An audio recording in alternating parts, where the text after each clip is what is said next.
Ukizungumzia uchumi wa bara la Afrika utataja mataifa makubwa mawili, utawazungumzia South Africa na Egypt. Egypt ni moja kati ya mataifa ambayo yamejitahidi kwa kiwango kikubwa sana kusuluhisha mgogoro wa kisiasa kati ya Israel na Palestine. Hii inaonyesha ni kwa namna gani Egypt ni taifa kubwa sana. Ukizungumzia nchi ambazo zimejipambanua kwenye sera za kimataifa, utawazungumzia South Africa ambao wao waliamua kujiunga na umoja wa BRICS. Haya ni mataifa makubwa kwenye eneo la kiuchumi barani Afrika. Hii leo wanashuka dimbani kwenye uwanja wa moja kati ya viwanja vinavyohosti mashindano ya AFCON. Hii ni ladha za Afrika, mahali ambako tunazungumza masuala mazima yanayohusiana na AFCON. Mimi ni Usama Hamisi Usama, niko na Leopard John. Leopard. Egypt mara ya mwisho wanakutana na South Africa kwenye mchezo wa AFCON walipoteza kwenye uwanja wa nyumbani, uwanja wa Cairo International, sio? Leo wanakutana tena. Huu mchezo unaozungumziaje? Of course ni mechi ya kisasi cha damu na nyama kwa mataifa haya mawili makubwa katika soka la Afrika. Ukiachilia mbali hata kwenye levels za mataifa, lakini pia kwenye vilabu ambavyo vimekuwa shindani mara zote. Nazungumzia upande wa National Al Ahly kwa Misri na upande wa Mamelodi Sundowns Afrika ya Kusini. Vimekuwa ni vilabu ambavyo mara zote ambavyo wamekuwa wakikutana wamekuwa wanachuana kweli kweli. Na asilimia kubwa ya kikosi cha Masandawana, though mwalimu amekuwa anafanya rotations, wanafahamu chungu na tamu ambayo Misri wamekuwa wanakutana. Nasema hata kwa kikosi cha Misri kuna wachezaji wengi ambao wanatoka kwenye kikosi cha National Al Ahly. Kwenye mchezo uliopita wa Misri ulikuwa ni dhidi ya Zimbabwe, ambayo wachezaji 6 kutoka kwenye timu ya Al Ahly walianza kwenye kikosi cha kwanza cha mwalimu Hussein Hassan. Inakwenda kuwa kwenye mchezo mwingine ambao katika michuano mwingine. Kumbukumbu nzuri ni katika michuano ya AFCON mwaka 2019.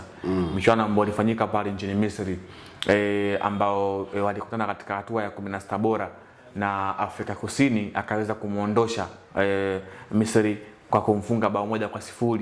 Bao ambalo alilifunga Thembinkosi Lochi, nyota wa zamani wa Mamelodi Sundowns, ambaye sasa hivi anakipiga katika klabu ya Wydad Casablanca ya nchini Morocco. Aliweza kufunga bao safi ambalo pasi ilitoka kwa Muthiba, ambaye yeye mpaka sasa hivi amerejea kwenye kikosi cha Masandawana mara baada ya kukaa kwa majeruhi kwa muda mrefu pasipo kucheza mpira. So unaangalia hiyo rekodi bado mpaka leo inaweza ikawa inakumbukwa compared na asilimia kubwa ya wachezaji wa Misri wapo ambao walikuwepo kwenye ule mchezo. Unamzungumzia Mohamed Salah alikuwa sehemu ya kikosi, unamzungumzia mtu kama vile Hamdi Fati tuseme alikuwa sehemu ya kikosi, Mohamed El-Shanawi alikuwa sehemu ya kikosi, Mohamed Yani alikuwa sehemu ya kikosi. Kwa hiyo kwa sehemu moja wanafahamu hasa kile kisasi ambacho hii leo wa Misri wanatamani kuona kinakwenda kulipwa. Unakuja kuangalia kwenye aina ya walimu wa timu zote mbili, kwa maana Misri na Afrika ya Kusini. Afrika ya Kusini wao, kocha wao Hugo Broos amekuwa na falsafa ya kupiga mipira mirefu. Tumemshuhudia kwenye mchezo uliopita, ni kama vile ameibadilisha Afrika ya Kusini kutoka kwenye ile falsafa yake mama ambayo watu wengi tumekuwa tunaifahamu kwa kupiga pasi nyingi huku akiwa anatembea. Sasa hivi unaiona Afrika ya Kusini ambayo inapiga mipira mirefu zaidi, and then wanategemea mawinga ambao wako nao. Tumeshuhudia kwenye mchezo uliopita walikuwa wana mshambuliaji hatari Foster ambaye alifunga goli la pili kwenye mchezo dhidi ya Angola, lakini pia walikuwa wana mshambuliaji ambaye ni Police. Hawa wote kwenye kasi wana mbio kweli kweli. Lakini pia kwenye ule mchezo mwalimu Police anacheza klabu gani? Sijafahamu, lakini ni nyota ambaye anacheza nje ya bara la Afrika. Unakuja kuangalia kwenye ule mchezo mwalimu wa kikosi cha Afrika Kusini kwa maana Hugo Broos alimuingiza kwenye kikosi kijana mdogo kutoka klabu ya Orlando Pirates, namzungumzia Rebohere Mofokeng ambaye aliingia kwenda kuchukua ile nafasi. Kwa hiyo unaona kwenye falsafa Afrika Kusini kwa sehemu moja ama nyingine imechange kutoka mfumo ambao tumekuwa tunawazoea wa kupiga pasi nyingi. Safari hii wamekuwa wanapiga mipira mirefu, kwa maana transition football ndio amekuwa usda yao. The same kwa Misri, wao hiyo ndio imekuwa tamaduni yao kwa muda mrefu.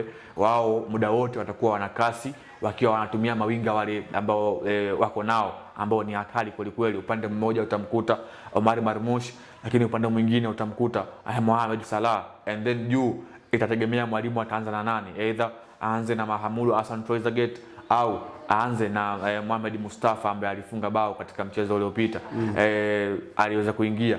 Kwa hiyo unakuja kuangalia haikuwa rahisi, ama hawezi kuwa mchezo rahisi. Mbinu za walimu wa timu zote mbili, na mzungumzia Hussein Hassan wa Egypt, lakini pia hata kwa upande wa mwalimu Hugo Broos inakwenda kuwa mechi ambayo wanafahamu ugumu wa hii mechi ipo wapi, hasa kwenye record, lakini pia aina ya wachezaji mmoja mmoja ambao wapo kwenye kikosi. Afrika ya Kusini wana wachezaji ambao kwenye majina sio wakubwa sana compare na Misri by the way, lakini imekuwa ni timu ambayo faida ambayo wanaipata ni ile teamwork, kwamba wamekuwa wanacheza kwa umoja na pamoja, na ni wachezaji ambao wamekaa kwa muda mrefu kwenye national team. Katika eneo la midfielder tumeona mchezo uliopita dhidi ya Angola, Afrika ya Kusini alikuwepo Teboho Mokoena pamoja na Yaya ambaye anajiita Yaya Toure wa Afrika ya Kusini. Alikuwa anapiga kazi ambayo imetukua katika eneo la katikati. The same kwa Misri, wana watu wa aina hiyo. Yuko Marwan Atia, kila mtu anafahamu ubora wake, lakini pia mchezo uliopita mwalimu aliweza kumwanzisha Hamdi Fati ambaye anakipiga katika klabu huko ya Al Watal nchini Qatar. Lakini unakuja kuangalia mchezo uliopita, nyota wa National Al Ahly Fahari ya Misri, namzungumzia Imam Ashur, ni kama vile mechi ilimpalia dakika 32 akaitoa bao. Fahari ya Misri, kijana ambaye anatazamiwa kama vile kuja kuwa Salah alikopita, lakini wale wakina Mido na wengine wengi ambao wameshafanya makubwa katika ardhi ya Misri. Kwa nini Fahari ya Misri asiwe mashhur Marmoush? Omar Marmoush. Omar Marmoush unajua yule ni ameshapita kwenye eneo moja la levels ambayo yupo, lakini Imam Ashur umri ambao yuko nao, watu wengi wamekuwa wanamuhusudu kwamba taifa linamhitaji, lakini kwenye ule mchezo of course alikuwa na low performance, ndio maana mwalimu Hussein Hassan akaweza kumuita benchi dakika 32 tu ya mchezo. Ilikuwa ni kitu ambacho watu wengi hawakutegemea katika eneo la namba 10 kwamba mwalimu anaweza kufanya ile rotation ambayo alikuwa anaifanya, na baadaye akamtoa Imam Ashur akamuingiza Mohamed Mustafa. Moja kati ya vitu ambavyo vinaitambulisha ligi ya Afrika Kusini, the PSL, ni ligi ambayo inachezwa kwa kasi. Timu za Afrika Kusini nyingi zina enjoy open football, end to end, yani wao washambulie na wenyewe washambuliwe. Wanaenda kucheza na Egypt ambao nao wanaenjoy kucheza mpira wa kasi. Ukiangalia the way ambavyo walikuwa wanatafuta goli la kuequalize dhidi ya Zimbabwe, speed yao ilikuwa ya kuridhisha. Unadhani kwenye hizi timu mbili ni yupi atanufaika zaidi na mpira wa kasi?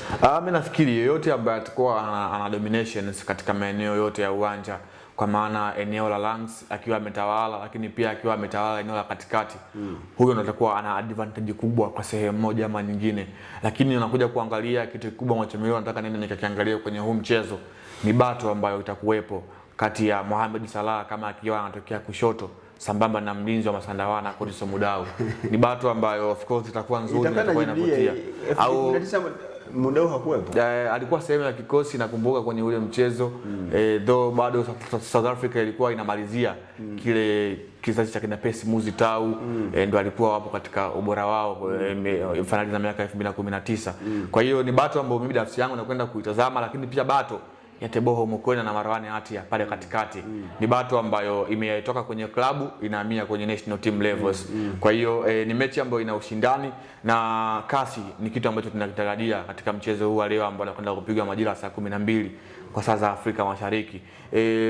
Kitu kingine ambacho kinafanya hii mechi kuweza kuwa tofauti ni kwa aina ya walinzi ambao wote wanapatikana katika hizi fezi ambazo timu zote mbili, kwa maana upande wa Afrika Kusini tumemwona mlinzi Mbokazi ambaye anakipiga katika klabu ya Orlando Pirates, ambaye anahusishwa kujiunga na timu moja huko Marekani, na tumeona shuti ambayo walipiga dhidi ya Angola, watu wakasema mpaka amekata ile besela ya goli kwamba eti amekata, imekuwa hatari. Imekuwa hatari. Kwa hiyo lakini pia kwa upande wa Misri walinzi wao wamekuwa wanafanya vyema, mara kadhaa wamekuwa wanafanya makosa na timu yao kufikiwa. Kwenye mchezo uliopita alianza Mahmoud Majid nyota wa Zamalek sambamba na Yasser Ibrahim nyota wa National Al Ahly. Ile pacha ni kama vile haifahamiani kwa sehemu moja ama nyingine, yani bado wamekosa ile combinations, kwa maana Misri muda mrefu kwenye national team yao amekuwa anaweka pacha Rami Rabia pamoja na Yasser Ibrahim au mara kadhaa utamkuta Mohamed Abdelrahman ambaye kwenye mchana wa mwaka huu hajaitwa kwenye kikosi, ambaye naye safari hii yuko katika klabu moja huko nchini Qatar. Kwa hiyo unakuja kuangalia Misri, eneo lao la ulinzi bado lina struggle kwa sehemu moja ama nyingine, na imekuwa rahisi wao takriban kwenye kila mechi kuweza kuruhusu bao. Tumwangalie Mohamed Salah ambaye kwa kipindi cha hivi karibuni anapitia pressure akiwa na klabu ya Liverpool. Mchezo wa leo ni mchezo mgumu ambao endapo Egypt watafanikiwa kupata matokeo ya ushindi, moja kwa moja wanakuwa wamekata tiketi ya kuingia hatua ya 16 bora. Kuna namna yoyote ile yale maneno yanayotolewa na legends wa Liverpool, baadhi ya mashabiki wa Liverpool, na hata ambavyo Arne Slot anavyomchukulia Mohamed Salah, inaweza ikawa ni kichocheo cha Mohamed Salah kuwa na usiku mzuri leo dhidi ya South Africa? Unajua kwa wakati huu Mohamed Salah ndio tunasema yeye roho kwenye national team ya Misri, na ndiye mchezaji ambaye taifa zima la Misri linamwangalia kama mtetezi wao, wakati the national team ya Egypt ikiwa ipo uwanjani. Mohamed Salah amekuwa ndio X factor kwenye kikosi cha mafarao wao, na mwalimu amekuwa anamtumia Salah kama vile ndio ufunguo. Ana ile tunasema ukiwa na mchezaji ambaye ana nidhamu ya unahodha kiwanjani, inaweza ikakupa wewe kujiamini zaidi. Kwa hiyo Mohamed Salah anakuwa kama vile kiongozi uwanjani. Ni mchezaji ambaye pressure ambayo anaipitia kutoka kwenye klabu yake, mimi sidhani kwa mchezaji mwenye class kubwa, mwenye experience kubwa ya michuano ya Afrika lakini pia barani Ulaya kama Mohamed Salah, pressure ambayo anafahamu kwamba ni changamoto kwake inaweza ikawa sababu ya kuweza kumtoa kwenye mchezo.